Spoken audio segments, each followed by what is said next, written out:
It's Wednesday morning. Medyo maulan for the whole day today. Pero in the coming days, medyo fair weather.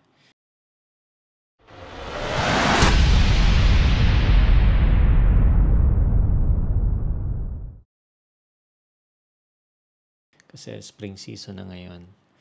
So, yun. I just started my shift. It's around 7 a.m. and I end up at around 3 p.m. Next week, medyo mas mapapaaga yung work ko kasi daylight saving time na next week starting Sunday. So, atras na naman yung oras kasi walang daylight savings time dito sa Western Australia. Only in other states, particularly New South Wales and Victoria.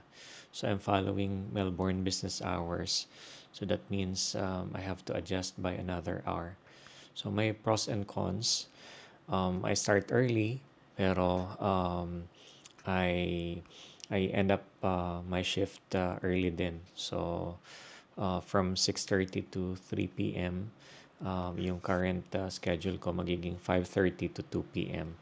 So ang pros naman nun is at 2 p.m. tapos na yung work ko and I can do other things after work. The only thing is since maaga yung work, medyo mahirap matulog ng maaga sa gabi. So yun lang muna guys.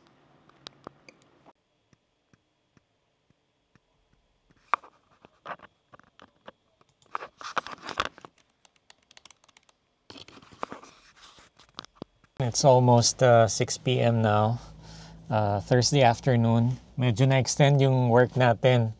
Meron kasi akong after office hours activity. Yung supposedly quick and easy lang. Kailangan ko lang mag-renew ng local certificate. Normally, it's plain and simple. Kaya lang I ran to an issue. And yung 1 hour, naging 2 hours. But the good thing is, yung mga ganon, yung mga change request activities namin after office hours, pwede namin makompensate in another day. So today, nag-extend ako ng 2 hours, but I can file it as a TOIL. Ang tawag namin is time off in lieu. Meaning, kung nag-render ako ng extra 2 hours today, I can submit it for approval para on another day, pwede kong i-compensate yon. So I can, pwede akong mag-early out or pwede akong mag-late time in. Actually, wala namang kaming time in. So, yun. So, pwede namin i-compensate yon. So, nandito lang tayo sa Bunnings kasi may kailangan tayong kunin sa bahay. May pinabibili si My Labs. So, yun muna. See ya. Paborito natin tong Bunnings na store. Siyempre dito sa Australia, kailangan ng mga mag-DIY. So yung mga parang Wilcon depot to. So anything na mga DIY, dito mo makukuha. Ayan. So kailangan lang akong hanapin. Naghahanap tayo nitong bulb na to para dun sa exhaust natin. So, yan, dito ko to makikita. Hanap tayo. Okay, I think ito yan. Kaya lang, RGB pa to. So, hindi natin kailangan ng RGB. So, if I'm not mistaken, ito yung kailangan nating parang candlelight bulb siya. And kailangan din natin ng extension cord. So, yan. Napakarami extension cord. Kailangan na mamili ng kailangan natin. Ayan, medyo umambon. Medyo malamig ngayon kahit spring na. So, I think this week, ito yung pinakamalamig sa ngayon. But I think next week, medyo mas magiging warm weather. And yun, hakuha na tayo ng kailangan natin sa Bunnings. Basically, kailangan natin ng extension extension cord. Ayan. Then yung bulb. And kailangan din natin to. Pero may inutos pa sa atin si My Labs. Kailangan nating kumuha ng lemon and yogurt sa Coles Supermarket. So, yun. Kagandahan naman dito is kahit yung mga gantong small errands, walang traffic. So, madali kang makapunta from one errand to another.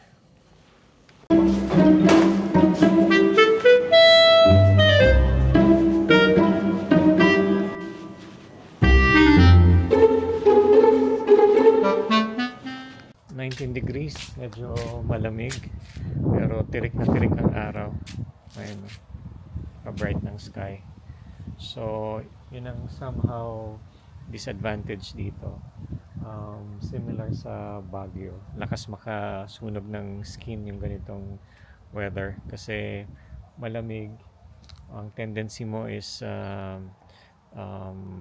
nasa labas ka pag ganitong weather condition, pero hindi mo napapansin na yung skin mo pala na ano ka na burn ka na. So yan ang weather dito sa Australia. Specifically yung sikat ng araw, bilis makasunog ng balat, kaya dapat talaga dito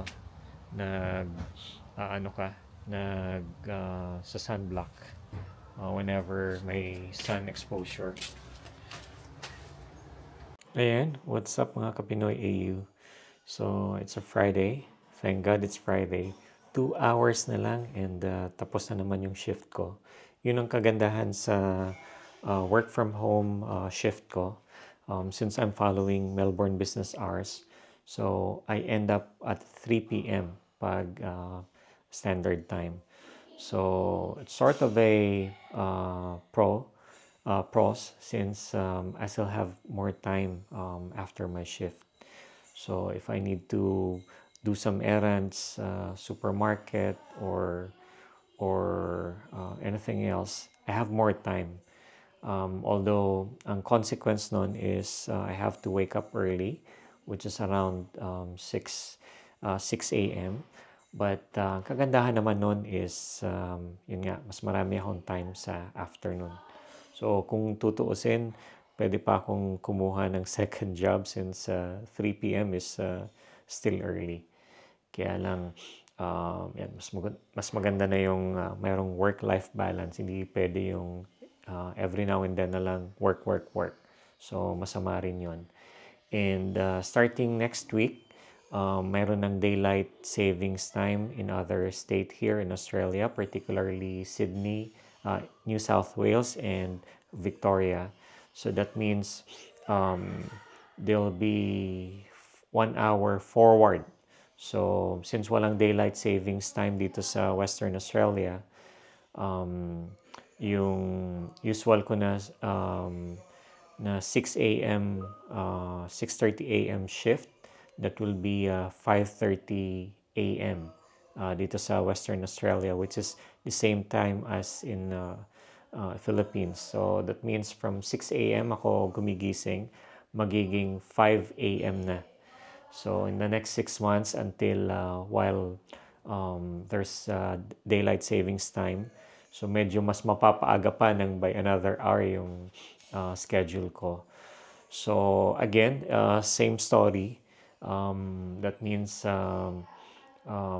mas early I'll have more time after my shift. So instead of 6:30 to 3, that will be 5:30 to 2 p.m. ang aking end ng shift. So I have more time. But again, mas kailangan kong matulog ng maaga. At least around 10 p.m. dapat I'm already in bed so I can wake up early at 5 a.m. So yun, I don't have any plans yet with my family later and over the weekend, but masanay tayo na na lang yung impromptu. So mas natutuloy kung walang plano.